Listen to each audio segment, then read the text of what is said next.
Okay, Dani, here we are again. Another Once episode away from the Chicago studio. Yeah. No worries, I got you. Sorry. No, it feels like, again, like this is It's our. good to be back in the studio does, is what it my feels- point yeah. was. There I you just go, yeah. didn't find It's the okay. words as usual. Yeah, I mean that's why I'm here, John. Here to And fill you in. were on Here to fill time, in. somewhat, Yeah. and that's good. It wasn't bad. Yeah. Well, our last recording, you happy houred without me, which I was pretty, Yeah, and I didn't do I wasn't that. invited. So today right. I was like, I'm sure John's he's doing this again without me. So it was kind of right. No, we happy houred a little bit with the But- guest in the green room. On time. So on time today, here in our home studio. And today we have a very, very special guest, which I'm so excited about. We've had some pre-conversations before we sat down. And so this is really exciting. I'm so excited to introduce today Jamie Smith, retired DPD sergeant, SWAT supervisor, FBI Violent Crimes Task Force, supervisor, DPD Firearms Division. What a resume, Jamie. Welcome. Yeah, welcome, Jamie. Thank you. It's good to be here. Yeah. Good to be here. So, so you're recently retired, like 3 years, right? Yeah, it was 3 years in February. And so, how is it's got to be what a transition to go from being a law enforcement and that all the positions that you were in for 3 years, or to be retired from that 3 years after 35. Like, what is that like? It's crazy. It's Did you slow down? It's or- kind of like I told everybody. It's like going from a dragster to a golf cart. Yeah. But I've never had a bad time on a golf cart. Yeah, that's for sure. I've had some bad times, depending on what the game is. 120 versus maybe an 84, right? Yeah. Good eraser will fix that. Do you get a lot of golfing time in now? I do. I get to good. play a lot. I'm not getting that much better, but I do get to play. I'm taking lessons now that I didn't seem to have time for. Yeah. But it's helping. So you're retired 3 years. Congratulations. Thank you. Congratulations, and first and foremost, thanks for your service. Thank you for all your those service. years. Thank Very you. welcome. So you have a place in Phoenix, right? yeah. So you get to enjoy the best of both worlds, right? Colorado, It's summer. really nice. I do like the 4 seasons here. I don't think I could live in Arizona year round. It's just too nice, Agreed. but then it gets a little too hot. But about the time you get tired of the snow, you can just get on a plane and head down and get out of it. Head down and Into 90-degree weather. Yeah.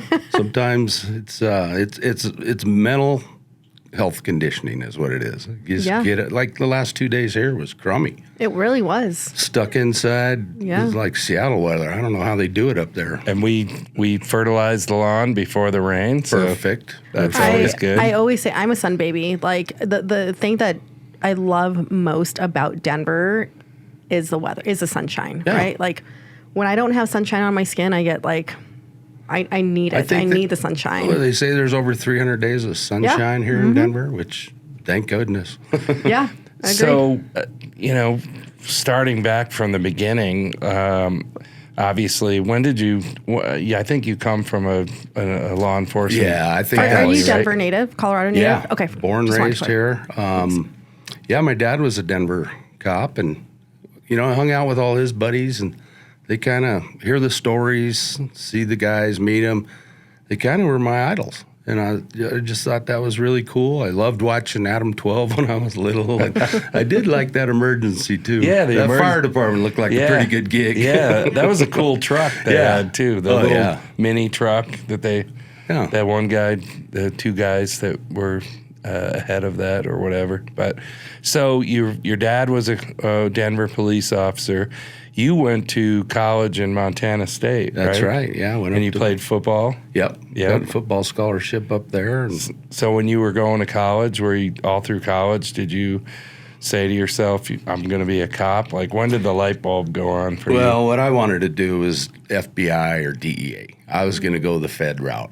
And I researched it, and they really like the FBI, they like you to have a accounting degree. And Interesting. I had enough accounting in a business degree to know that I didn't want to be an accountant. Right. It just wasn't my ideal. It was a lot of numbers. Right. But so when you were at Montana State, you were on the football team. You guys actually went to the national championship. we did. Right? In 1984, we won the 1AA national championship. Against who? We beat Louisiana Tech. All right. Woo. Yeah. All right. The fun thing about that is the year before, we were the worst team in the nation. We won one game. We got to put it in there. We beat the Montana Grizzlies. That's our big rivalry. What was the biggest difference? I'm just curious. Like, I feel like in order to go from the worst to the best, like there has to be like a lot of development in between, obviously, right? Like, was that coaching? What was it? Change of staff? Like, I look at a couple things. The staff was the same, but we lost some seniors through graduating that just kind of had some bad ideas, bad tendencies, just- yeah, habits. just- Yeah. I don't know. You can almost get used to losing, and when the season goes, you almost don't expect to win. And we started that next season with just one day at a time. Take care of business today. You know, it seems like the big buzzword in today's world is purpose. You know, what's your purpose? Love that. Yeah. Well, our purpose is to get through this practice and complete all the objectives that the coaches have written down for us. And then we got next day's practice, and we're preparing for next week's game. And, you know, at one point in the season, we were 2-2. We were not expecting to just keep going, but we won every week. We started winning, won some good games. And the year before, we lost a lot of games by close scores. So when you say you're 1-10, yeah, your record speaks for itself, but a lot of those were close games. So we knew we had some talent on the team. We knew we could play. But taking each week, one week at a time, one day at a time, next thing you know, we're in the playoffs. And we're like, that coach, playoffs? We didn't even know there was playoffs. Practice. We're like, really, playoffs? We're going to the playoffs? Yeah. Wow. We had a week by. And we got through that. You know, one game was a triple overtime. Won one game crazy in the last minute of the game. I don't know why they were throwing the ball down on our goal line, but we had a guy return it for 97 yards. Wow. Yeah. Got us back. Our fans were leaving at that time. A lot of them got out to the parking lot. What, they won? Yeah. So that was kind of fun. they're making their way back. Yeah. So what year in college did you decide? Was it like the senior year that I'm going to go the Denver police route? Or was it just by accident? It was after graduation. I had business, and I had a minor in criminal justice. So I was taking a lot of the criminal justice classes. But in '86, there weren't a lot of people hiring. The police departments weren't hiring much. The feds weren't calling, you know. And Right. I started roofing houses that summer. And my brother, he wanted to be a fireman. And he came to me, he says, you know, Denver police is testing a couple weeks. We should go take the test. And our dad did not want us to take the test. He said, go do something different. Go make a lot of money. Go do something different. And so we went down, we took the test, and we drove down together. We get in Kurgan Hall, the old convention center. Yep. There's like 4,000 people in there for a class of 40. Wow. So I go through the test. Everything's felt pretty good, like I did all right. But my brother finished before me, and we got out in the parking lot. He was waiting for me at the car, and he says, how do you think you did? I said, well, I think I did all right. But did you see how many people are in that room? I'm like... Long story short, the two of us both got in the first academy class. I was number 13, he was number 26. And right to this day, we're still the only two brothers to ever be in the Denver Police Academy. Oh, wow. Together. Yeah, so our dad was pretty proud. I was going to say, how does Dad feel about that? Yeah, how did he feel about that? Yeah, he, from saying don't do it, I'm pretty proud of you guys. Yeah. Yeah. So you go through the academy, and then so now you're a Denver police officer. What I mean, kind of take us through what happened after that? Like, well, everybody goes to the street. Okay, so like a patrol car. Yeah. So working night shift. My brother got stuck on mornings. He'd go to work at 2 in the morning, get off at 10. Yeah. I got lucky. I'd go in at 6 and get off at 2, and got to work with a lot of, those were usually 2-man cars. That morning shift, you're by yourself. So I got to learn a lot of good things from a lot of the older officers. Right. And so I was on the street for about 3 years. Well, my first 3 years, I got selected to be on a special crime attack team. They call it SCAT, and that was a lot of fun. So, just a lot of hard work, a lot of handling calls, handling your area, doing your thing. And so that's like you get assigned to a district, right? yeah, you're in a district, and there's boundaries, and it's. I was in District 1, which was Northeast Denver. He was District 2, which was vice versa. Yeah, so you were in different districts. Yeah, he was in 1. I was in 1. He was in 2, and so the SWAT team was testing, and I ran into a guy down at headquarters. It was the captain. He said, "I didn't see your application." I said, "Well, I didn't think I had enough years on the job. I thought you had." Most guys didn't go there till they had 10, 12 years. And Right. I said, "I didn't think I was eligible." He said, "Well, I'm the captain, and I'd like you to put your letter in." And there's a physical agility test. There's an oral board questions that they ask you. And I made it. So I was very lucky. I got on the SWAT team, and it's a full-time team. There's 26 guys on the team out of 1,500 on the department. Wow. So and that team services like the metro area for Yeah. other police forces that don't have a SWAT, right? Really, we stay within Denver. Okay. Jeffco's got its own Do team. they? Yeah, Okay. they got officers from different agencies to form one team. But Okay. that was what was kind of nice about being on a full-time team is we trained all the time. We were doing, back in the day, crack was huge in Denver. Every Christmas party, our commander would give out the stats for the year. He said, "Well, you guys hit 350 no-knock drug raids this year. You had 12 barricaded subjects. You had 3 presidential executive visits, the Pope or the president, Right. vice president, all these conventions in Denver." And you look back and go, "Man, that was a busy year." And so I the feds never called, and it was okay with me. I was where I wanted to be. It was a team again, actually. Right. I've always liked the team atmosphere. So I just, I spent, I think, almost 14 years there. 14 years. Wow. Yeah. So Yeah. you've seen the the good, bad, and the ugly, right? Yeah, you do. You do. Yeah. It's So very entertaining. how does that affect when you're doing a job like that and some of the things that you've seen? How does that affect like trying to go home and turn off the switch and then be like the normal guy and have somewhat of a, I mean, is it always on your mind? Does it? I think you go home, you're very excited about some of the things that happened that night, and some of the stuff's mundane. It's not always like TV. Right. Right. But we were working, both my brother and I were working pretty busy districts. So, I mean, it was nothing to handle 20 calls a night, And Are there other moments where you get home and it's like you might have had a hell of a night where shootings and, your life was in danger, and do you tell your wife the stories, or do you some you hold do back? and some you don't. Right. You kind of hold back. And I think I learned that from my dad. He didn't talk a lot. He'd tell us the funny, good stories, but not a lot of the bad. And now that we're older, he's told me some of those stories. And I think it's just, I admire the cops that don't come from a cop family and learn how to deal with that on their own. I think my brother and I had an edge on other people, Right. other police officers, because we grew up with them. Right. They were always around the house. We lived in a neighborhood where we had 4 policemen in the same neighborhood. So what was because we talk about technology a lot on this show, obviously.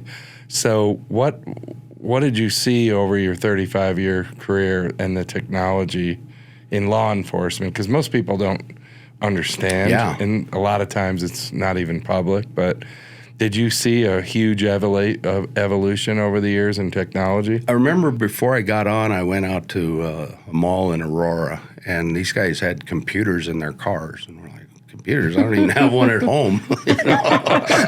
What's this, man? Right. I thought that was pretty cool. But over the time, I mean, we went from one radio, that portable radio that you plug into the car.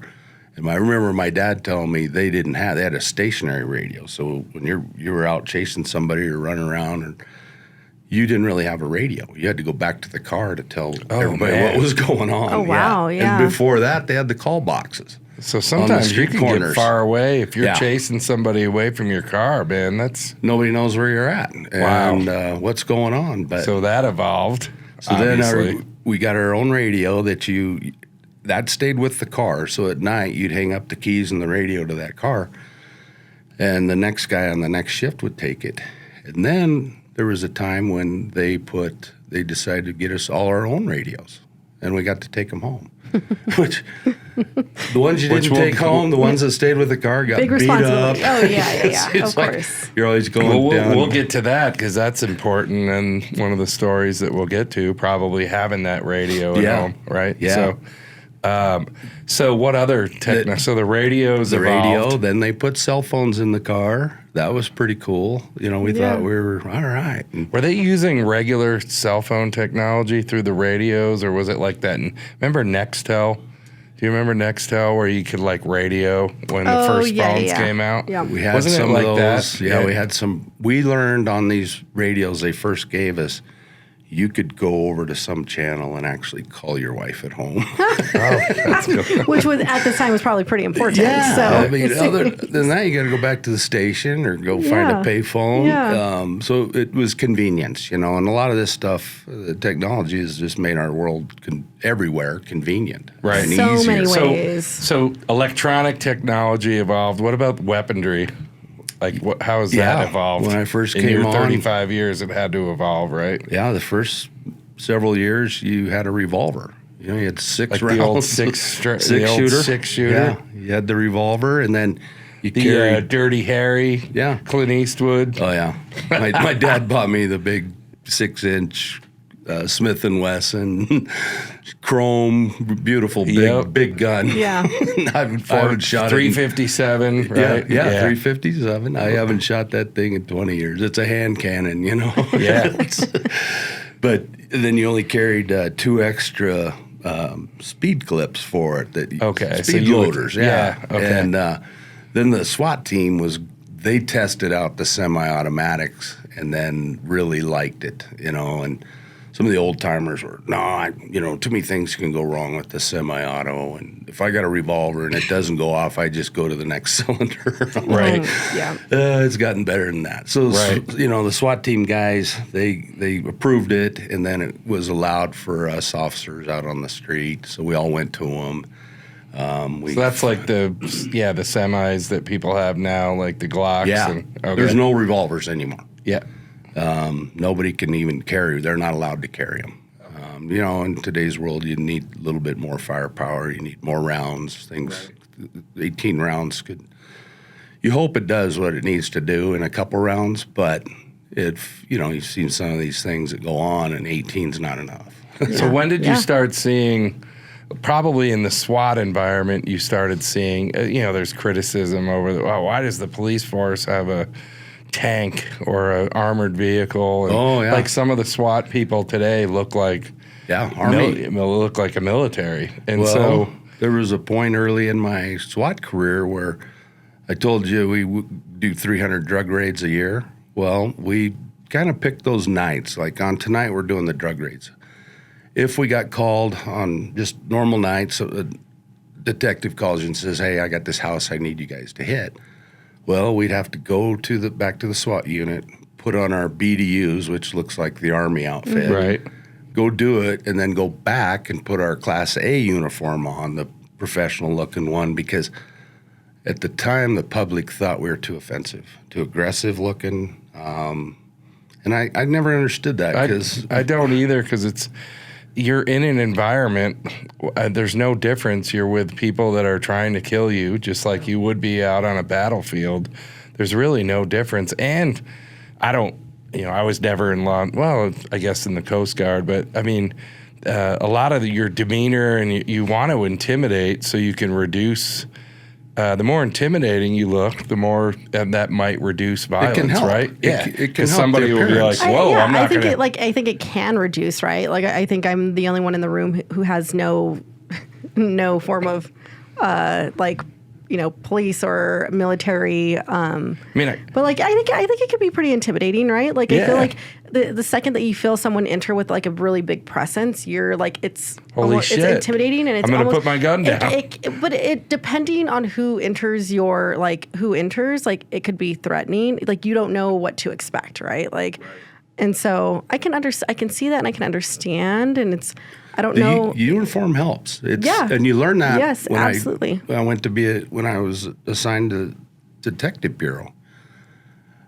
One of the first things they said, if you want to contact somebody, get a uniform officer to help you because you're in T-shirt, jeans. One, they don't even know if you're a real cop. Right. You don't have that uniform and that presence, that command presence. So, that goes a long way. What you're wearing, how you look, how professional you are. Right. Absolutely. They even tell you arm position when you're talking to people. I mean, that was some of the things we learned. You have that presence that in your arm, like it all makes a difference in de-escalation. And it, like not even just in today's world, but like I guess maybe historically, like you just don't know who you're encountering. If like there are a lot of frauds in this world. Like you know this specifically. Like you don't know. You don't know. Like and we'll get into this in one of your stories where you tell like you weren't in uniform and you had to not detain somebody, but you just never know who is going to. You don't know who is authentic and who is not, right? And so uniform helps absolutely in any case, right? This is even. Like there are some people even in our world, even in parking, right? Like if someone, I always say, if someone approaches you or me or any of my customers or clients in a lot and they're asking for payment, like that's probably not. It's probably law of averages too, because there's, the objective is to de-escalate, right? With your presence and and all the look. There's going to be. The more you can reduce that down, there's going to be a small percentage of people that don't give a fuck whether you're uniform, who you are, what kind of gun you're holding. They don't care. Yeah, but as long as you can reduce that down, it's like a law of average, right? Well, when the police car rolls up, you're like, oh, they're here. Yeah. Then an officer gets out, the uniform, the badge. I mean, they're not even really looking at your face. They're looking at your uniform. Right. You're representing, government. You're representing security. So you're going through SWAT. I believe so. You went through. You probably have a lot of stories, but probably one of the stories our listeners are probably most interested in. Don't know yet, but I do want to before we bring that up. Okay. I do I want to just acknowledge really quick because I think that this episode couldn't have come at a better time, but. The month of May is mental health awareness, right? And like in your field, in your 35 years, you have expressed that each situation that you've ever been in has been so unique. And you've always had to deal with them in unique ways. And I'm sure like that's, on the job and taking it home and what that looks like. And one of the stories we're about to get into, is pretty heavy. A lot of people know it is, it's not a light-hearted story by any means, but with, the mental health being, in the spotlight of, our community today, I just have a question my question is like, from every unique experience, like how did you deal with and like, how did you mentally and emotionally like deal with like, with all these unique situations, and especially about the story that we're about to get into. But I just kind of wanted to see if you could highlight, especially having kids. The story we're about to get into. We got plenty of a few different stories that we want to not highlight, but tell because I think it's very important. And so it's that coping. How do you cope? Yeah. And we see through the military, police had a bad rap. I hate those shows on TV where the guy's in his white T-shirt. There's beer cans all over his apartment, and he's a loser on the outside of the department. And yeah, we've had some of that, and some of it is job driven. I look back, the Denver Police Department really did a good job of putting us through mental health classes. We used to call them touchy-feely classes. We didn't want to go. We wanted to be on the street. I didn't want to go out of off the street for a week to go to a class. But when I look back, I was doing a resume a couple years ago, just the end of my career resume, and I looked back at all the classes I had taken and all the mental health classes that they kind of forced me to go to. I'd voluntarily go to a homicide class or a gang class or something like that, but every year, they're like, okay, you got to do this, and I just dread it. But looking back, a lot of those classes helped me in my marriage, helped me with my parenting. There's times when my wife would I'd come home from work, she goes, oh my God, you can't believe what happened to the kids. I'd go, well, hold on. I said, hold on, calm down. I said, tell me the story. And we talked about this earlier. There's two sides to every story. Right. Just because somebody calls 911 first doesn't mean they're right. Correct. Right. But we had a department psychologist he's really good. He's written several books. His last name's Nicoletti, and he had a great team of people. And over the years, everybody has to go through, you'll see a police officer with a pin that says CIT. That's Critical Incident Training. And it's a week long of very educational stuff. And I avoided that class forever because I'm in a supervisory position. I'm on the FBI task force or something. I'm not dealing with family fights anymore. I'm not dealing with this stuff. And that class taught me so much about mental health, to include Alzheimer's and dementia, homeless people out there, bipolar, suicidal, bipolar. They had some really good guest speakers come in and tell us their stories. And I wished I would have had that the first year of my career. Yeah. It probably would have made me a better officer dealing with those, because sometimes we get frustrated with homeless or, get a little callous to suicide. And some of that stuff is in the brain. It's chemical. It's wiring. It's not their fault. Right. It's more medical than mental, So looking in retrospect, then looking back, you feel you might not have appreciated the training at the time, but looking back, you think it made a huge difference.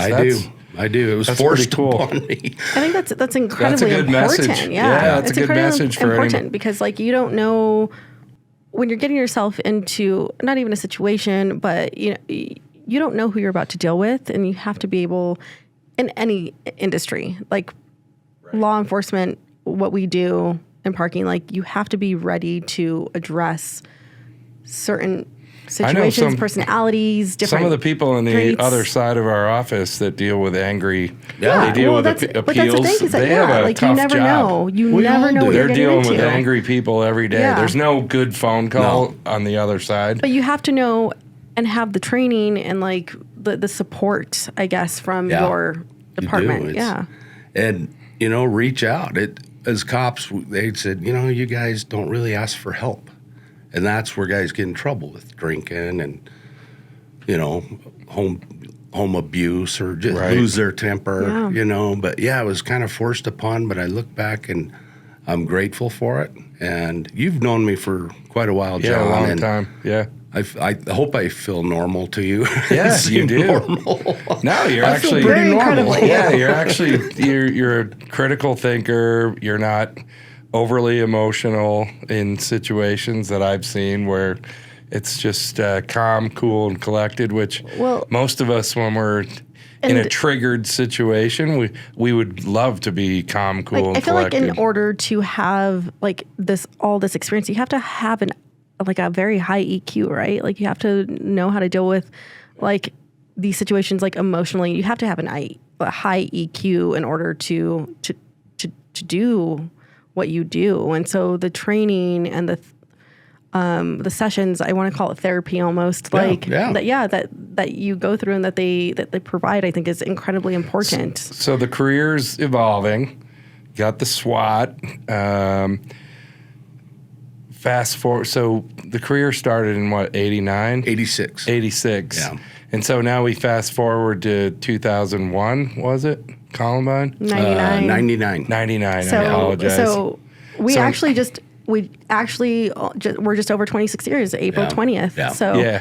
April So- 20th, 1999. So this is a fascinating story. So especially since we talked about the technology. So now you have a radio probably at your house, right? Yep. So you're out mowing your lawn, Yeah. which is South Denver, which we, in our neighborhood, we live probably, 5 minutes from Columbine School? My daughter Not went there, even- your not- daughter's. yeah. Well, because it was Couple in minutes, Littleton, yeah. right? Littleton. So Grant Ranch is literally like a 5 minutes, Yeah. a 5-minute drive. That, yeah. So you're mowing the lawn.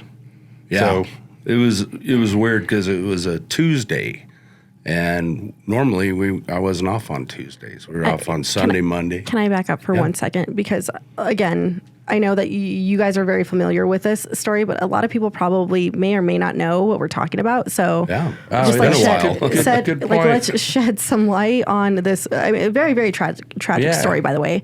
April 20th, 1999, mass, one of the, not first, but one of the biggest mass shootings at Columbine High School happened. which is world known. I mean, Yeah, 13 killed, 13 were Yep. killed.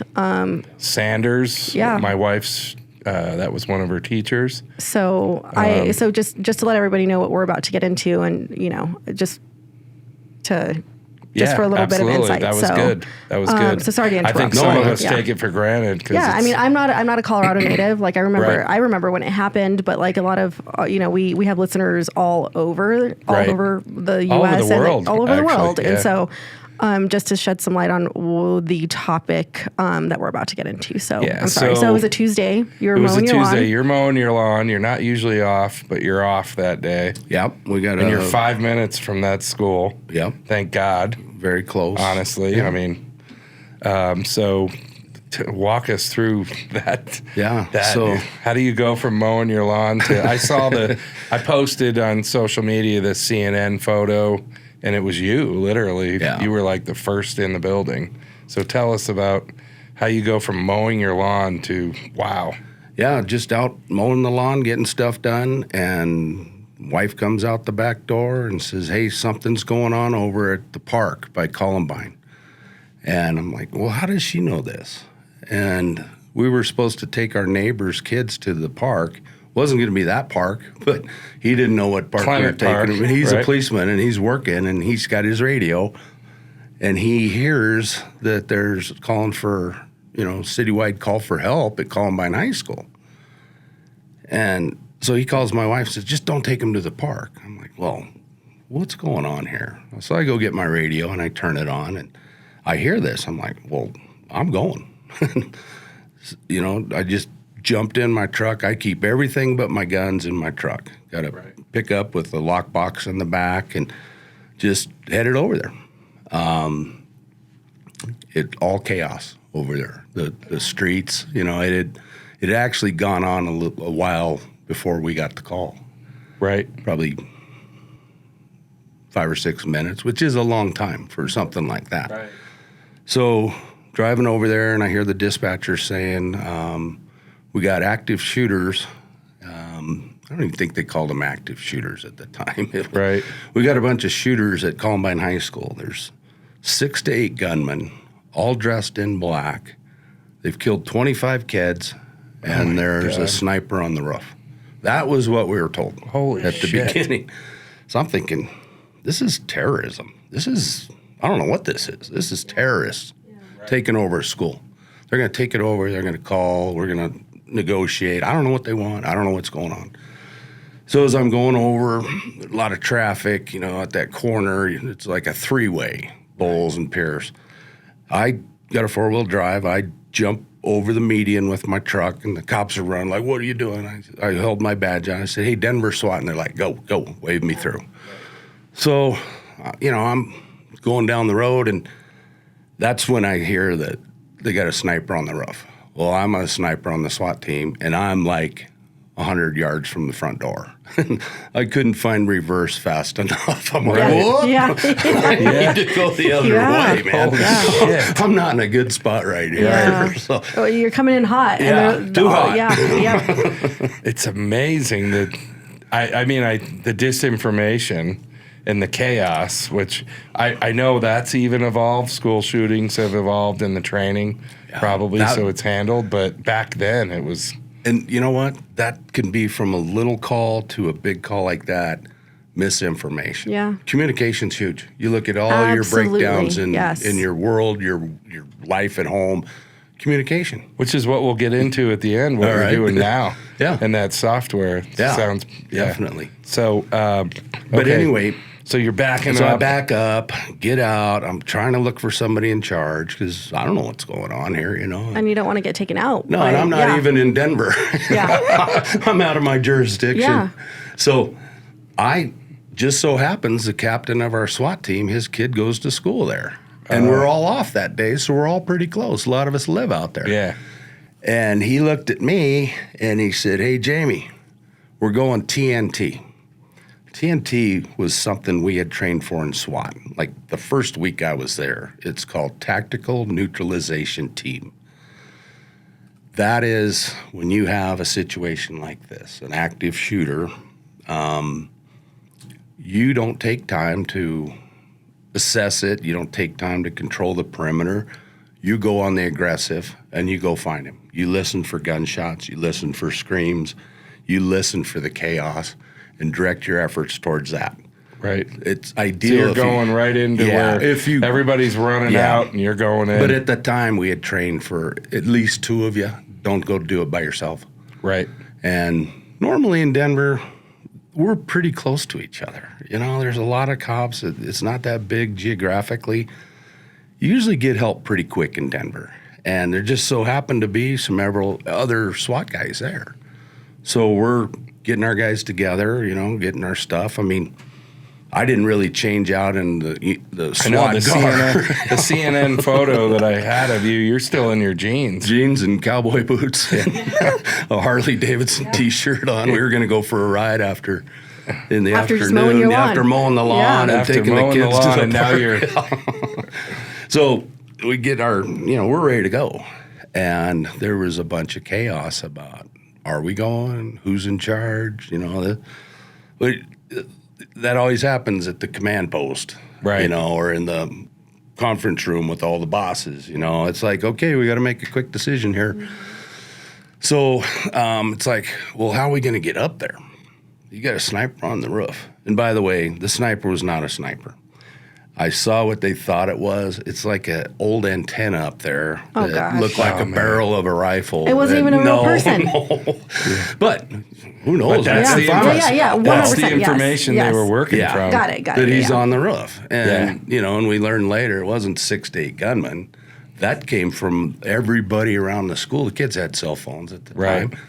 Like, oh, we got 2 shooters on the back lawn. Well, we got 2 in the cafeteria. We got 2 up front in the office. Well, we got 2 roaming the hall. So Yeah. dispatchers It's are a going, game of telephone. Yeah. Yep. Going, hey, well, I got 2 here. Oh, there's 2. I got 2 over here. They were pretty mobile throughout that school. So that's where the 6 to 8 gunmen came. Right. We had no idea it was just 2. So we're trying to figure out how are we going to get in this place. And they decided we're going to use a fire truck as cover, which brilliant idea. You know, we used to use bulldozers or dump trucks if we could get them. A lot of the guys on the SWAT team. Which is where probably the tank looking thing that everybody criticizes. It's like, Yeah. yeah. Well, you need it. It's armored you up. absolutely need that's the military vehicle. Why do police need that? Well, this is why police need that. It is When I armored. hear shit like that, it just pisses Listen, me we're off. not going off track, John. I know. We're I in the know. middle of a story. We're in the middle of a story. Yeah. I know. So it's like, all right, which one of us knows how to drive a fire truck? I'm like, I don't. None of the guys did. God bless this one fireman. He said, I'll take you up there. And we said, Oh, I'll tell you. man. Yeah, I don't know who he was, but obviously West Metro or South Metro, brave man.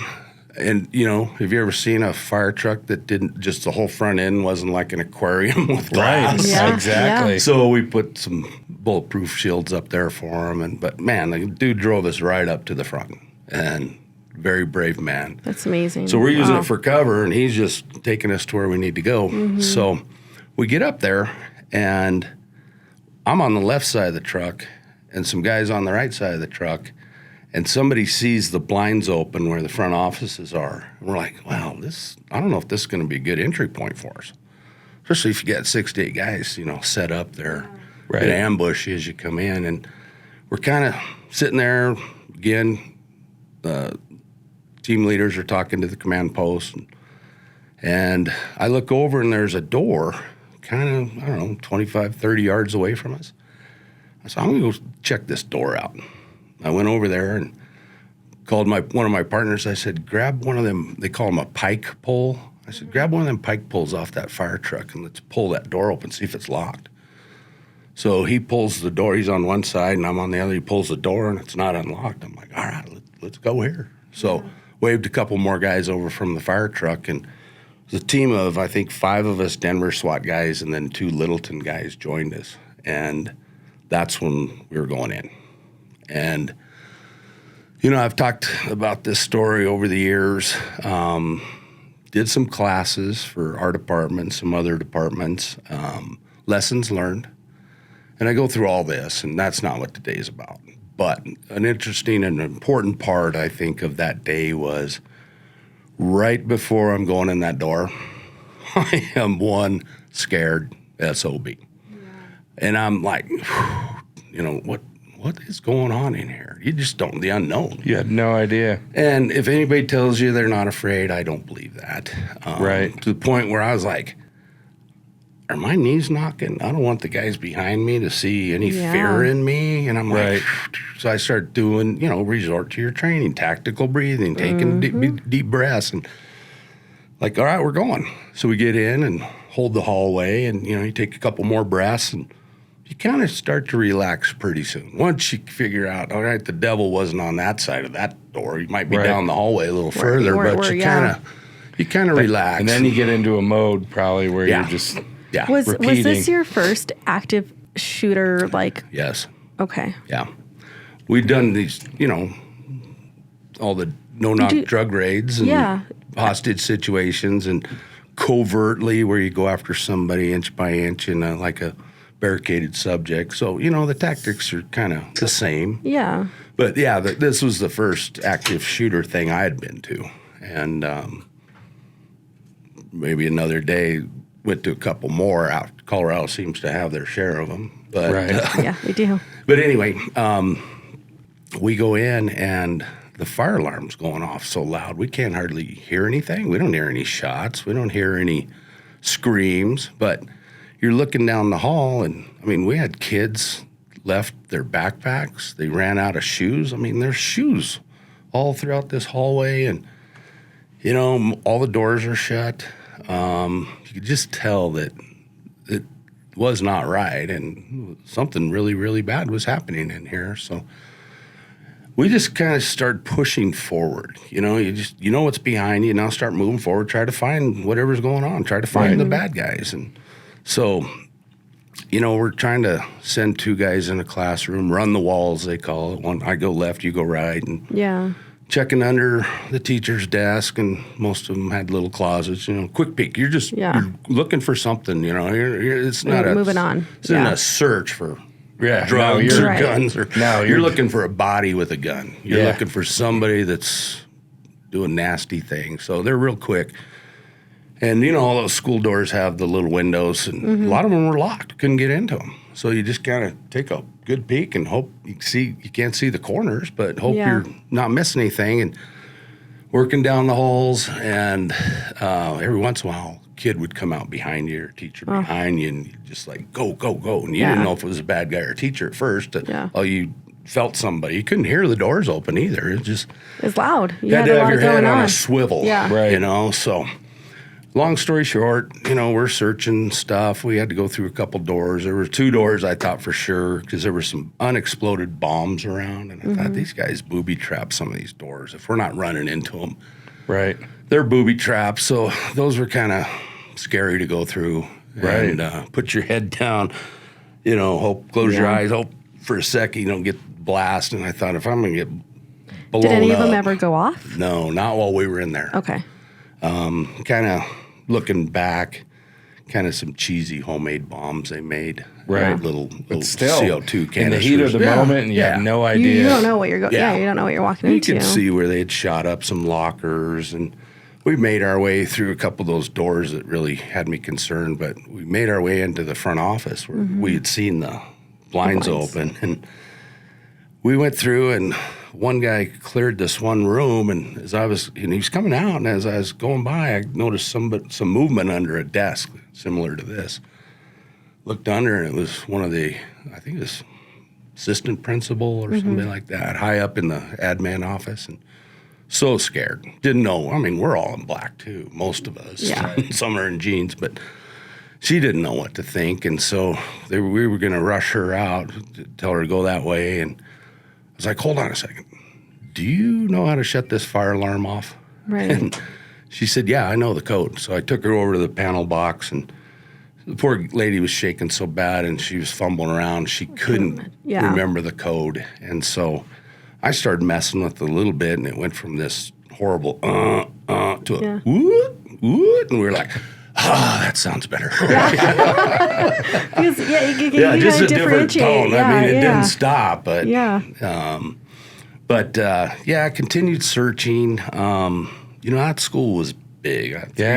400,000 square feet. I don't know. I'd never been in it before. It's a big school. We got into what I remember being the far north side, and there was like a band room. There was a pottery room, arts and crafts room. And at that time, guys were getting information on the radio that they can hear us.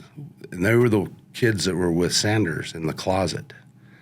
And he's severely hurt. I mean, fatally hurt, really. He took some bad... He ultimately passed away. He did. Sanders was your Michelle's teacher. Michelle's teacher. Yeah, okay. And I mean, you think about how big this place was, and we're not doing slow searches, but we're not just running too, because as I said, doors are popping out with people behind you or under a desk. That could be a suspect under the desk. So, we're finally over on this side, several minutes into this, and I remember them hearing, you guys, the kids can hear you. They got this teacher. He's bleeding to death. So at that point, we never took a ram in. And I'm thinking, all right, it's one of these doors.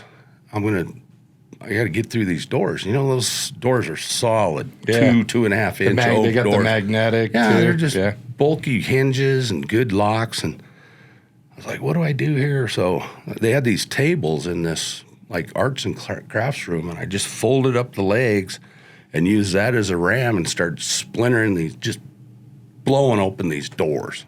Either it would splinter or the lock would be defeated and we get through it. No teacher.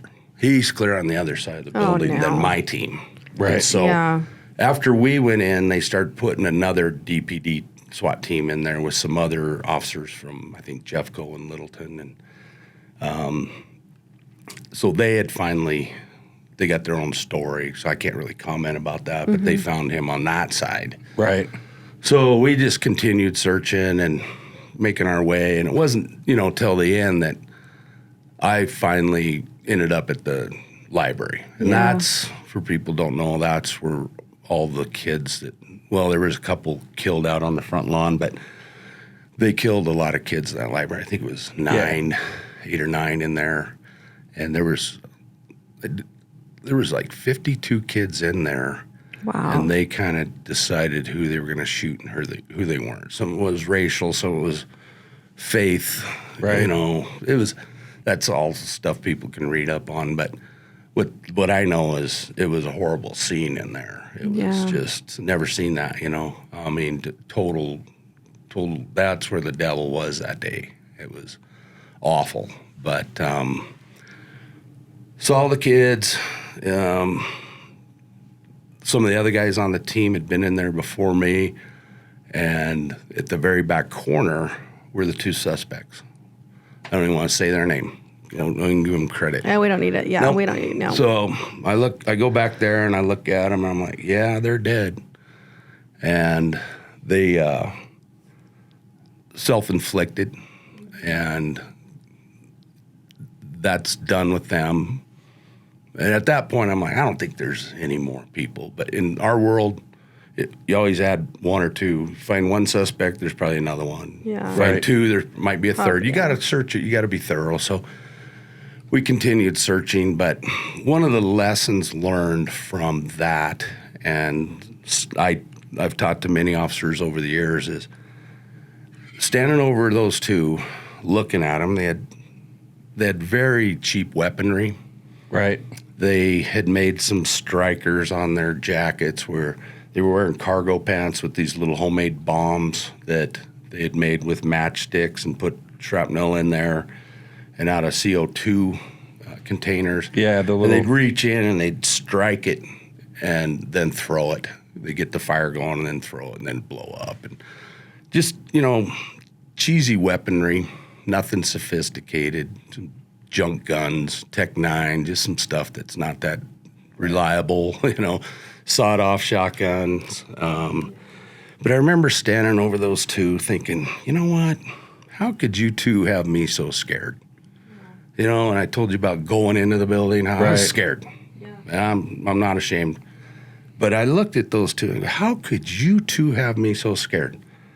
I have better weaponry. I have better training. I have better people around me, my support. And obviously, I got a better head on my shoulders because I'm not doing insane stuff like this. And don't ever let anybody take you out of your game, not even Right. for a second. It wasn't like I vapor locked for a minute or two. It was seconds, but I was ashamed of it. I was like, wow, I thought I was tougher than this and that. But then once I looked at them, my training point is, you know what? Don't let anybody take you out of your game. You got all the things you need. You got the training, the experience, the people around you. You got a better head on your shoulders, and you are going to win whatever you need to win. Whatever battle you. I mean, that's Yeah. quite a message. That's a message that can translate into anything. Any person that's trying to work their way up in a company or a ladder, it's like, go with what have some confidence Yeah. and rely on your training or whatever, and just all don't that let people yeah. take you off your game. And a all bad that's- boss yeah, or anything. that's all lumped into your experiences, your training. You guys got great equipment, technology. Right. We had better weaponry. Nowadays, they got better stuff to even look through walls and heat-seeking Yeah. stuff and. Like, had we had the technology today that we do today, like back then, do you think like that would have helped, like in a sense of being like able to? And I don't know, like obviously That's a this is good not question. this is not my area of expertise, but like obviously technology, not just in John and I's industry, is evolving very fast, but like in your industry or your previous industry, I guess, now that you're retired, do you think that it would have helped? I think communication would have helped because Yeah, really, absolutely. like, a lot of us are moving. because you Yeah. guys probably lost some time Communicating. worrying about the sniper that didn't exist. Yeah. Right. Well, and in the A 60 drone now yeah. could have flown over there and go, that's an antenna. There's Yeah. nobody on the roof. Yeah. Or kept track of what's on Yeah. the roof. Exactly. You could have went around with the drone. We had trouble with our radios. We had to go over to a window to talk outside. So I had a sergeant on my team. I wasn't a sergeant at the time, but I had a sergeant on the team. So he'd have to go over the window and then come over and tell us what's going on. What's going on? And so that delays things. And yeah, over the years, things have changed with the training. And now, I mean, we've seen it. You don't wait. You don't wait. You go the right old in. days, the patrol officers showed up. They surrounded the area, call SWAT, they go in. That's too late. It doesn't work that way. It's too much can Now happen. I drive by some schools now, and like the doors are all marked, numbered. Good. Yeah. It's that's for a reason. Well, and I don't right? want to, I don't want to say, but like belittle like just like the schools, but this is a really big practice in venues today. Like my expertise is in venue, like parking, Large right? venues, which and is large venues. And we have active shooter training specifically because. So this leads me to my next, Jamie's retired, but Jamie is also kind of dabbling in with a technology, a software that is for active shooter situations for schools and large venues. Why don't you tell us about that? Yeah, it's a neat program and idea developed through one of my old SWAT partners. And he came up with this idea, I think it's 6-7 years ago. He's running with it now, but it is an app that say we're talking about a school. Every school teacher gets that app on their phone, and the company's called LifeSpot. LifeSpot. Okay. And look into it. There's some good. I did an interview for them. There's some good explanation of what it does, but what's really cool about it, it's really simple. Mm-hmm. You get the app on your phone, say you got an active shooter at your school, whatever teacher has it, you don't give them out to the kids, Yeah, it's like a secure app. It's not anybody. And it's geofenced, which is really cool. So when you leave that area, you can't use it at the mall or the supermarket. Too many things can happen. Eventually, someday, you probably have that technology. Yeah, well, I mean, people I think we're it's limited for that school. It's specifically designed, purchased for that environment. So it could be a large venue. Yeah. Because I know he's asked me about large venues. And so this app, all the people that work or the key people or whoever, in this case, a school. Only have access to this. It's not that's like, right. It's developed and designed for that specific venue. So it's detailed in that way. And what happens? So tell us what happens. You get on it. It's one of your, on your screensaver. You flick on it. It comes up. And I think this is really cool. The CEO that designed this. It's not a panic button. It's a focus button. We don't want people to panic anymore. Yeah. Interesting. I like that. Yeah. So you click on the focus button.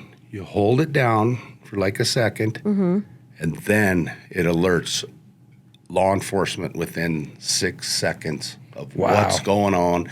Law enforcement sees it on their laptop, on their phones. So they know exactly. So if it's a building that's designed for that, think of that. They know exactly where the first button. It's an aerial. Can you imagine if every teacher that day had that? It was like you'd know where to focus in the building at any particular time. Multi-stories. Yeah. It gives you like a Google Earth picture of that school. And I was actually, when I was doing my interview with them, doing a video for them, we had an active one down in, I think it was Atlanta. It turned out it wasn't a school shooting, but a drive-by shooting, road rage chase ended up right in the school, and the teachers hit it. And I got to see, that teacher's moving that way. We actually saw a couple teachers moving their kids, running them across the lawn, getting them to safety. Get out of there. Yeah. And other ones locking down. You could see where they were all locked down in their classrooms. Within seconds, 6 seconds. It's crazy. I think that it's very unfortunate that we have to have such horrible tragedies in order to have these amazing technologies, right? Like now, literally, Jamie, from a horrific tragedy, you are now potentially saving hundreds of thousands of lives just from developing. So this might be an app. This is incredible. Actually, it just dawned on me, but she works for OVG, which is large venue. They either own the venues or they third party manage, like a Pepsi Center or whatever. Yeah. They're all over the country. So this might be.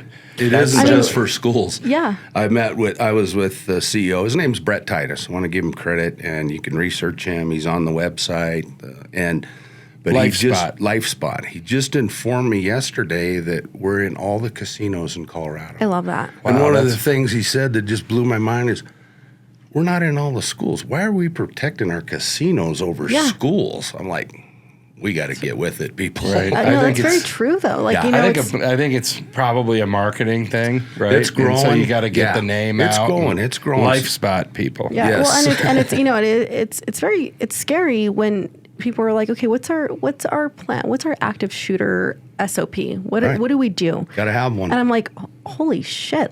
This is you don't like invent. It's not just. You hope it never happens, but I will tell you, never happens. After Absolutely. Columbine, never thought I'd see it again. I went to Deer Creek Middle School on that shooting. And we don't have to go into all those. Yeah. Then I was at the Aurora Theater shooting with my FBI task force. Yeah. You know, so I've done the investigative side of it and done the entry part of it and the tactical part of it. And it just, and then Arapahoe High School. You know, luckily I was going fishing in Casper. But I was like, it's not going to stop. No. What's the school out south there we just had? So the technology gets better. Yeah. I've often thought about Columbine a lot and thought about setting the school up like a lockdown system. So like as soon as this starts happening, boom, you press a button and then it's like well, it's like a panic room type of situation, right? But like then what happens? Yeah, but you then just what don't- happens? yeah. Then the person that's in that sector that's locked with the maniacs, then it makes the law enforcement's job harder. So it's like, as I started thinking about it, I was like, why don't they do that? Because then they're limited to a space within the building. Yeah. But then you're also Well, I think, like in venues specifically, like the active shooter, which it should have been implemented a long time ago, but the light was only shut on this after, I think, the Manchester incident at really big global concert. Like yeah. And but so you guys run that, don't you, Manchester? no, we not this specific venue, but there was it was a bomb where it was an active shooter situation, and it had been spotlighted on venues. I think right after that had happened. This was not too long ago. Honestly, this was maybe 5-6 years ago, and so it's like not only on the inside, but we focus on this on the outside, right? Like what happens like in a parking lot if this, in our assets, in our garages, like you just never know. And like today, people understandably so are so sensitive to sounds of what it might sound like from a gun perspective or like a shooter perspective, right? And what do you do? How do you? And so I think, Jamie, this is, like I said, out of such a tragic situation, this is such an incredible technology that is going to change. I know. I think is changing. I thought when you first told me about it, I thought it was pretty cool. Yeah, I've tore it apart, and honestly, I can't find anything wrong with it. You know, I wouldn't. So why isn't the adoption not? Why is it so slow I think to it's adopt? just new. I think right now is it expensive? It really isn't when you think about it. I don't have the exact numbers, but it's not that expensive. For what seems you're like it getting. would be a no-brainer. Yeah, it's like Absolutely. per user. Yeah. I mean, every school seems in like a America no-brainer. should have it. But like every like massive asset should, right? Like we're not just talking schools. Schools, yes. Like we have Sporting events. Exactly. Golf events. Yeah. Factories. There's a major car factory that apparently approached our malls. This Life Spot that's just recent in the it last just week. makes sense. Yeah. Well, because as you highlighted in your story, one of the main things that, at least that I took away from it, well, there was a couple things, but one is don't let somebody take you off your game and have that confidence in your training. But the other thing was the communication.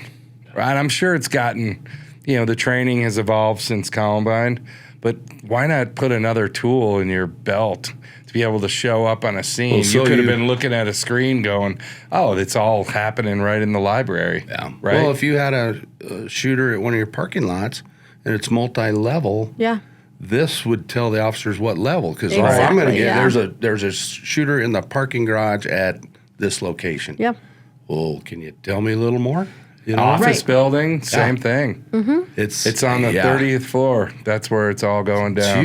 It's huge. That is. Lock the elevators down. It's more specific information that's going to help you not guess. Right. It's going to direct you in the right area. It's going to help the people that are responding, not guess. Respond in the correct way and Well, and all the other teachers get it too, or all your other staff. Yeah. Whoa, I better go. It's okay to run across that lawn and get those kids out.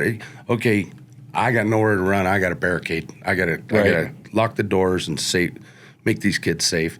So it gives you your staff an idea. So everybody's Information, just it's not in data. chaos. Yeah. It goes back to data. Data is powerful. Well, That's absolutely. so cool. Yeah. Well, and that's incredible. Like, I know that we implement like these safety programs across our operations, and I think that something very intuitive and active like this is so important, and it's so comforting to know that we now have like the technology and the capability to like implement these solutions into our operations. And so thank you. That's huge. So Incredible. moving on then from that's so your career went another after Columbine. Yeah, I stayed in the SWAT unit and just really enjoyed it. But, my dad preached to us, promote, be one of these decision makers, just Right. make a difference. And so I started testing for sergeant, and I made it, and with the hopes of going back as a SWAT sergeant. But there's only 5 SWAT sergeants out of the 26. Well, there's 26 techs, 5 sergeants, 2 lieutenants. None of those guys were leaving. Once you make it to SWAT, you really don't leave unless you promote, get injured, or retire. Right. So I was like, all right, I got to find something interesting to do. And so I got into investigations. Oh. And so I applied for a detective sergeant position, and I remember driving to the interview going, why am I going here? I was never a detective. They're not going to pick me. And I thought, well, I've been researching the job. All they can do is say no. Right.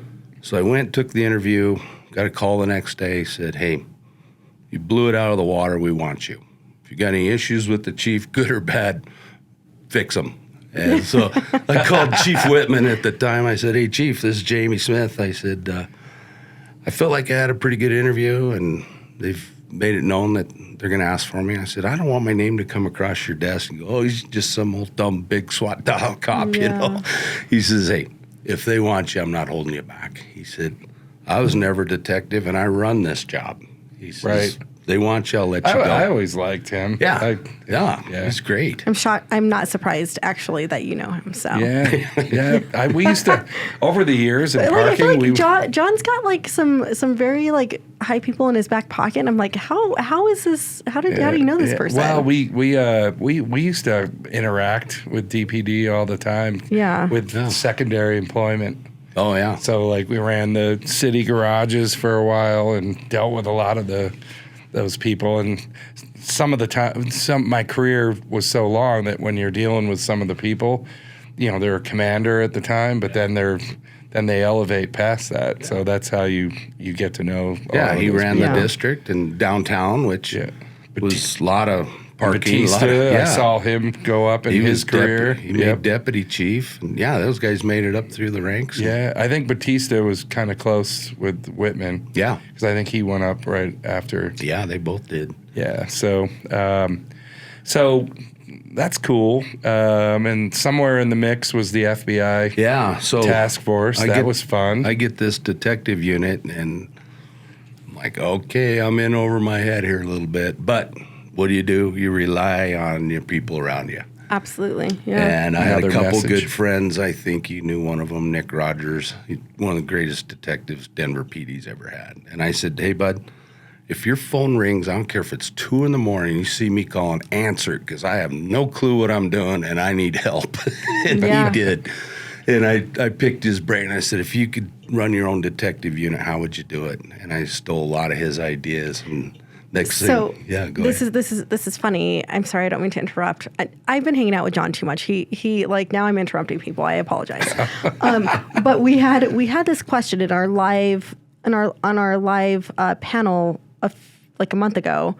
So it was like, if I could give you $1 million and be like, you have one phone call, and you can pick one person, and you get the $1 million if they answer. You don't get it if they don't. Right. This would be the person that you call. Yes. I love that. And my version of it to the old CEO that I worked for at a big company was my version. That was her version. My version was, if you get arrested, who are you calling? Oh, yeah. Like, I mean, like, you don't have to be arrested to have an emergency. That's my whole thing behind it is, like, know. if someone gave me a phone, if I was being kidnapped, which we'll get into this because you have a story, I have a story. That leads right into it. That leads right into it. Like, so but, you like, were, I mean, I think we discussed this we maybe did. once. I have You were almost okay, kidnapped. So I realized this when I was driving here earlier. I was like, man, I'm revealing a lot that my parents don't know. My parents religiously listen to this podcast.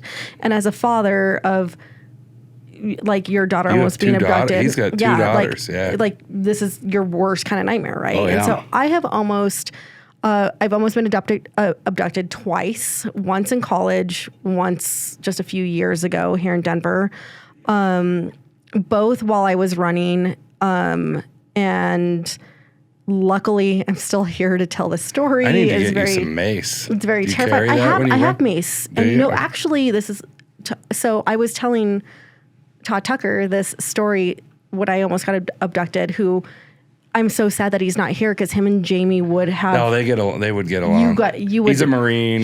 Yes, but He goes, like that's the gun that I got. Oh, yeah. Was Yeah. he had it built at his tactical school, and he goes down there like he goes, every couple months. So Yeah. I'm telling him this story about me almost being abducted just a few years ago. Ghost Ring Tactical. Like right there. I run into him at the airport here in Denver, and I'm telling him this, and he's like, "What the fuck, Dani? Are you joking?" And I'm like, "No, like this happened.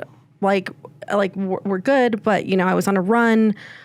Someone came. I was followed by a few people in a white van." I thought that I had lost him. Apparently I didn't. They ended up knocking on my bedroom window one night. Didn't answer. One of my neighbors ran into them. They said that they were trying to drop off a package. Mind you, it was like 9 p.m. at night. Went to the gym the next day, was meeting one of my friends for dinner, went to the gym before, went to the gym by myself, which is in my condo unit. And this man walks in, and I know all my neighbors. It's a very small community. We got about 20 condos. I know everybody. And I had stopped what I was doing, and I was like, "Can I help you?" And this man was like, "Nope, I'll wait till you're done." And I was like, immediately I had remembered obviously I was high alert from what happened the night before. He was like, "I'll wait till you're done. I'm going to sit right here." And this man sat on this one of two workout benches in my little gym. And I was like, "Okay, great. I'm going to just grab some water really quick." There's a little water fountain right outside my little gym. I sprinted back to my unit. At this point in time, I told you, Jamie, I was like, I probably should have fucking called the cops, but I called the president of my HOA. The HOA president. Well, because I knew, I'm like, they live right upstairs. I was like, "Hey, this is happening. I don't know what's going on. This happened last night. So-and-so ran into them." And immediately, I'm super lucky. I have amazing neighbors, and they were on it, called the cops. Guy got arrested, had units in the area for for a while. But that's just one of two stories. And in college, I was almost abducted as well, where that's more of a little terrifying story. You told us before. And but I feel like we're dealing with a real life Liam Neeson here, because I know. when this happened, this is absolutely fucking I feel like a parent's worst nightmare. And you lived it in your being who you are. You lived this. Yeah, you don't think it can happen to you, So your daughter, Caden, was... Yeah, she's 11 years old. I just bought her a new bike for her birthday, and our neighbors, who we know very well, had some little toddlers, and they asked if Caden could come babysit the toddlers while the mom was home, and while she did some housework. And, I thought that'd be a great experience. My wife and I thought, yeah, let's do it. So she says, "Dad, can I ride my bike?" And it's just across the park. It's a 5-minute ride, if that. And I said, "No, I'm going to take you over there." She's all upset with me and not happy with Dad. I got a brand new bike and I can't even ride it. So Yep. The next day, same thing. They really enjoyed having her over there. I said, "Hey, can she come do it again?" I said, "Yeah." "Dad, can I ride my bike?" I said, "No, I'll take you. Come on, man. Just begging me. I said, all right, I'm going to call them, tell them you're riding your bike there. They'll call me when you get there. It's okay. So she makes it there. Everything's cool. They said she's on her way back. I'm out in the front yard. I got to stay out of my yard. I know. Where you going? Are you mowing the lawn? You need to hire somebody to do this stuff for you. Get a landscaper. I never thought about it. I just got to stay in my house and nothing bad will happen. Yes. Jesus, yes. So anyway, I'm out getting the boat ready. We're going to go out to the lake, and I'm getting everything ready. You said you're in your flip-flops? Yeah, I'm in flip-flops, tank top, shorts, swim shorts, and my wife comes running out of the house. God, every time she runs out of the house, she's got bad news. I forgot. I didn't even think of that. Yeah. She said, somebody tried to get Caden. I'm like, what? Oh, my God. Yeah, she said, somebody tried to get... I said, where is she? She says, well, she's down at her friend's house. You know who they are. Yeah. And she's there now. So I just grab the keys and jump in my wife's car because mine's hooked up to the boat.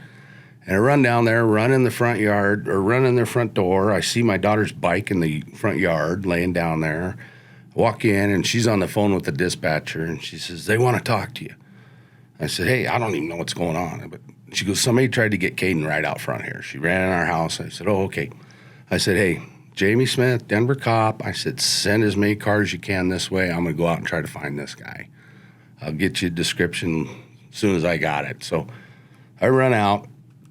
And I asked my daughter, I said, all right, what'd he look like? What's he doing? Well, he's in an old blue car. Old blue car.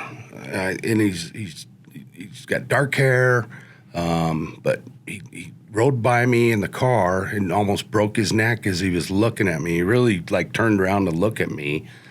And then I came around the corner, and he was there.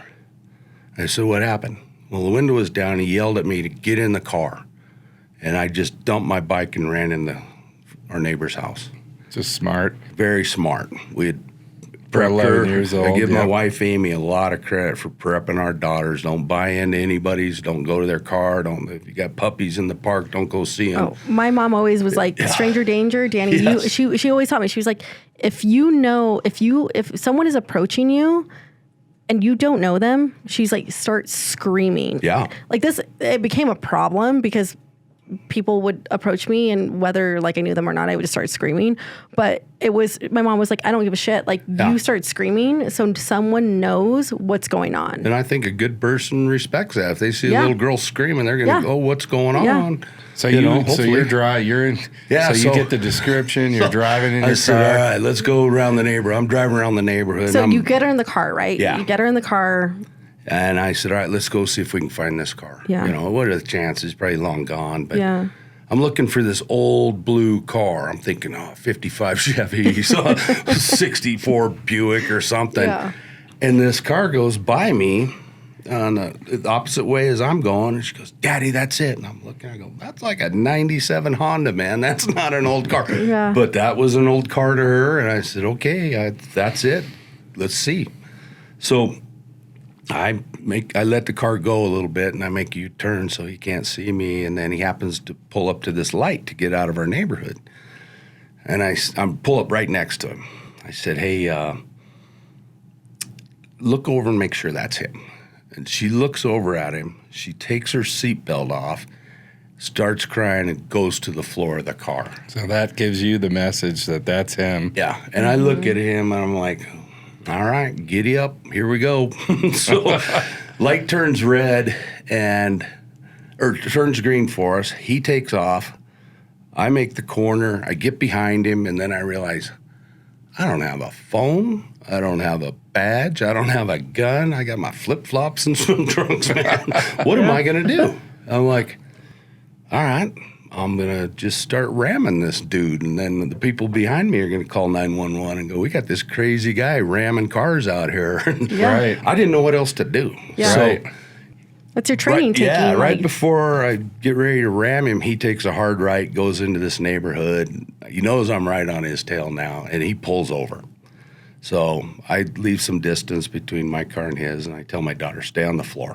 I'm going to go see I'm going to go see this guy. We're going to talk.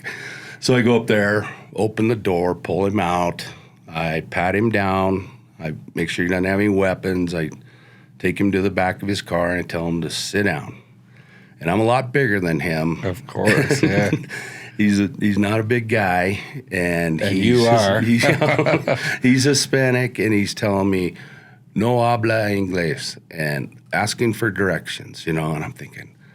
But all of a sudden, he knows. I'm like, what? Okay, what's going on here? Yeah. I said, sit down. And he keeps trying to get up, and his car's still running, so I keep an eye on him. I go over to the car. I reach in. As I'm still looking at him, I turn the car off, grab the keys, put them in my pocket. I said, don't move, because I'm thinking he's going to run.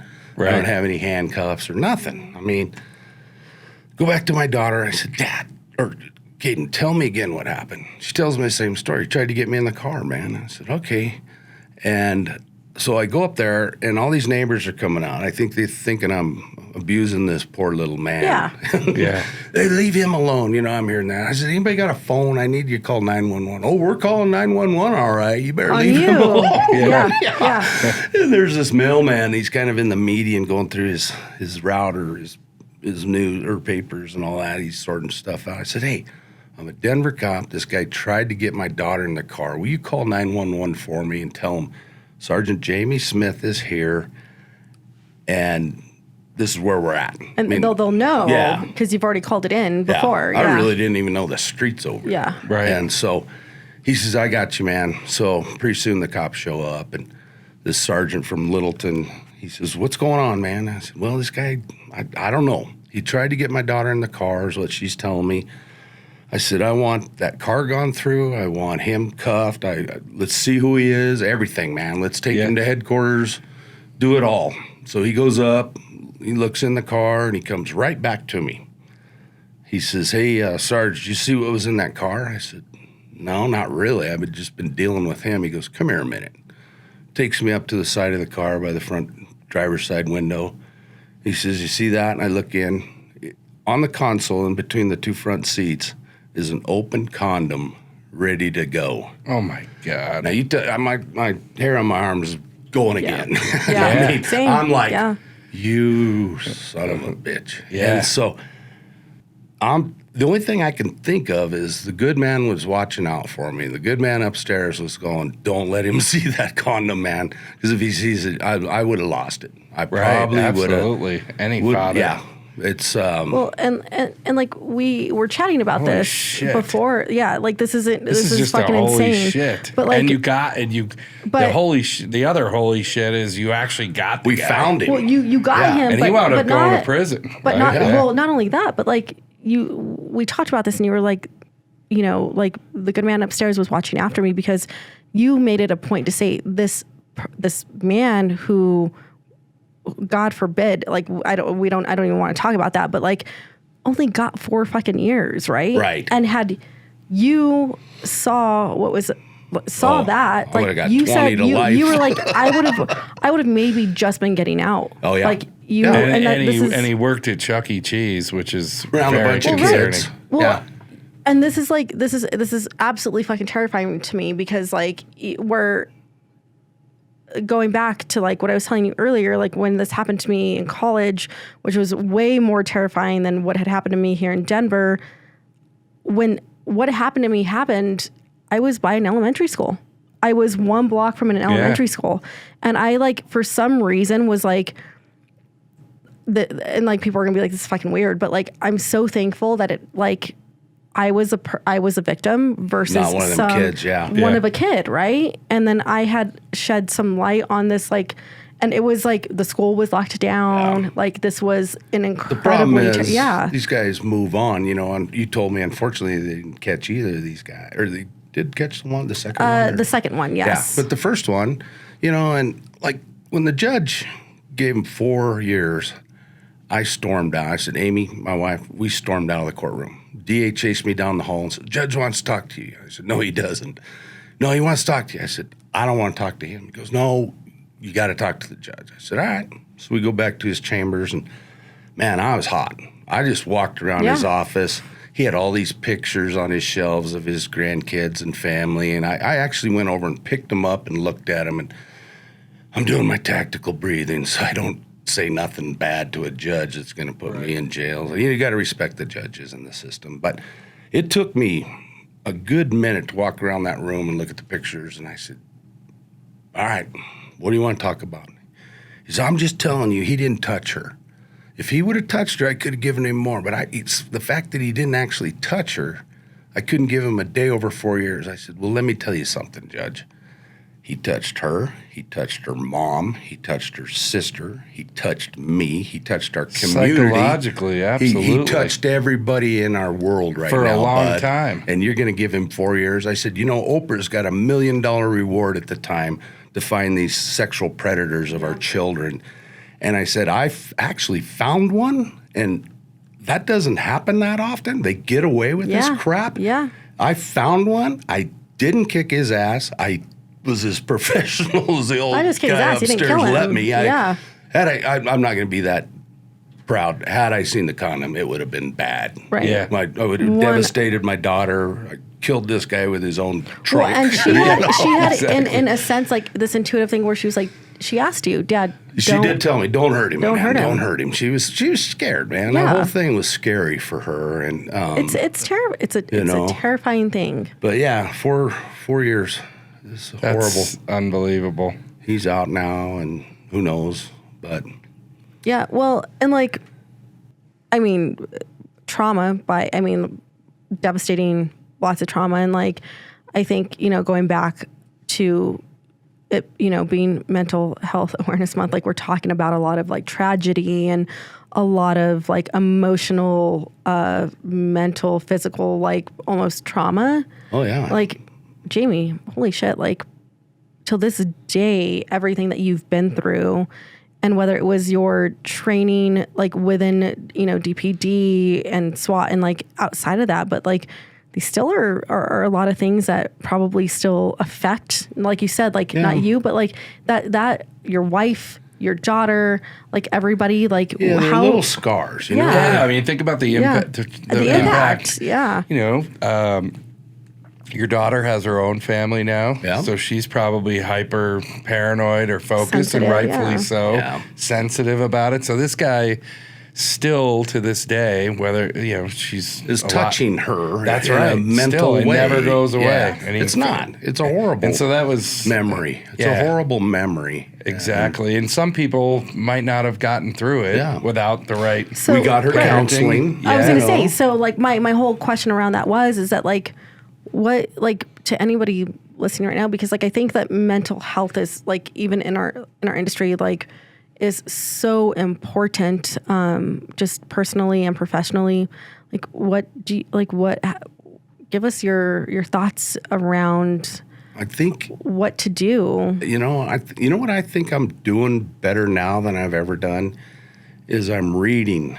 Yeah, I agree. Yes. I didn't read a book since college. Mm-hmm. I didn't really have the time. You got to make time. That's a poor excuse, but I didn't find the time to read.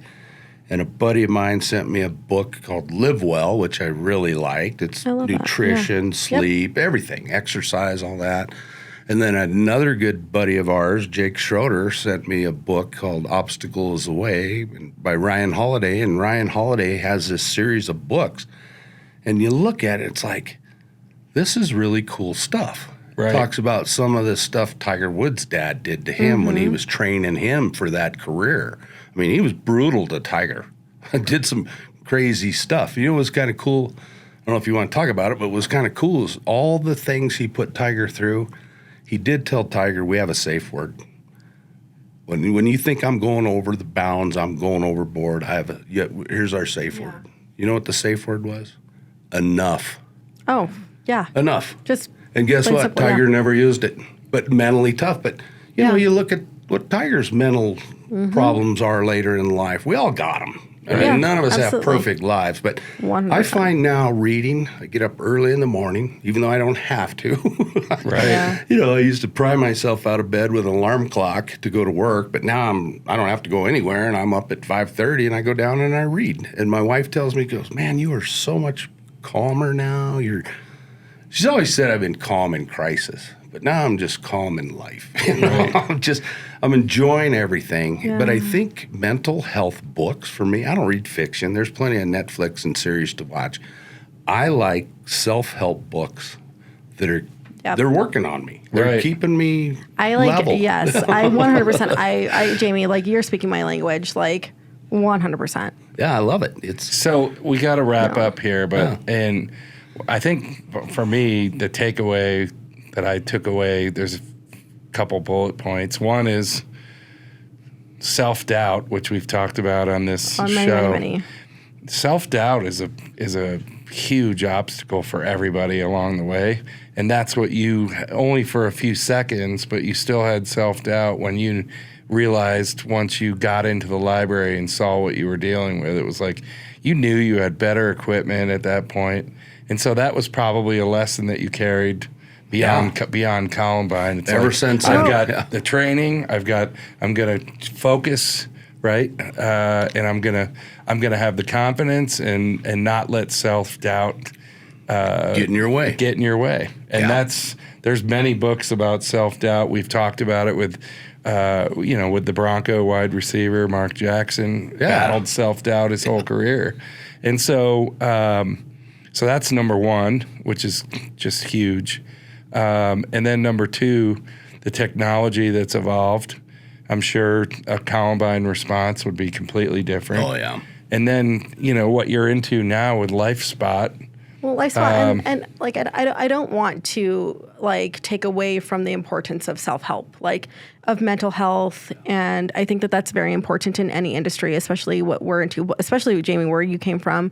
And, like, I think that is super, super important, is, like, taking care of your mental, emotional, intellectual, physical health. So if you're not reading books... Well, I mean, and I think it depends on a book. I think podcasts, man. Podcasts, like do some self-help. Like people think that this is like the woo-woo, but like it is probably the most important thing that gets people through the very difficult times. Like if you don't know how to deal with the difficult times, like we take care of our pets, take care of our cars. We do take care of ourselves, we try to work out, eat good food and all that, but you got to take care of your brain, man. I think mental, physical, intellectual, and emotional health are all connected. If you're not taking care of one, everything else is out of balance. I will tell you, just to throw this in, because it goes along with this, that psychologist that came to our department, Nicoletti, he did these retirement seminars, and I went to 3 of them, and I got something out of every one. I loved it. Yeah. But you know what he said? He says, the brain is the biggest organ in your body. And when you guys retire and you don't challenge your brain, you don't read, you don't pick up a second language or whatever it is, if you don't do that, it tells the rest of the organs to shut down. Exactly. And that's why guys die, 5 years after they retire. They've slowed down so much that they haven't even challenged their brain anymore. Yep. And Interesting. I believe I'm challenging my brain more now than when I was working, or at least keeping up with it. And you got to keep the momentum. So, Jamie, before we close out, like I would love, like I'm honoring like Mental Health Awareness Month here. I think it's very, like, I can't express enough how important it is. But like, if you could give, other than our podcast, but like if you're a podcast listener for like mental health, and one book that you could leave our listeners with, what would those two, what has impacted your life so much that you think that it would impact others? The one that got me going, I really think, was Obstacles Away, because we all have obstacles in front of us. It's how you deal with it. You go over it, through it, around it, or do you go backwards? Or do you retreat and go backwards? Yep. That one kind of got me going. I need to read that book, because I've talked about in my career. I call them gate arms, bad bosses, obstacles, whatever they are. Are you going to retreat? It's going to slow your career down, or are you going to go around the gate arm? He gives you tools to handle the obstacles. And then daily we have obstacles every single day, like every single day. And is there a podcast that you listen to, or are you a podcast? Like, I listen to this one parking podcast, All Things Parking. Yeah, baby. I love that one. No, Yeah. unless there's honking in the background, and then you're a little. Yeah, no honking when I'm driving. Well, Jamie, thank you for sharing your stories. It's something that people are interested in listening, and thank you for being We here. appreciate And having you here. Thank you most so much. importantly, Thank you. thank you for your service. Thank you for your Thank service, and Jamie. you too. Yeah. You gave to this John, country. yeah, you too. Yeah. You gave to this country. Yeah. No, thanks for Yeah. having me. Yeah, Thank you. absolutely.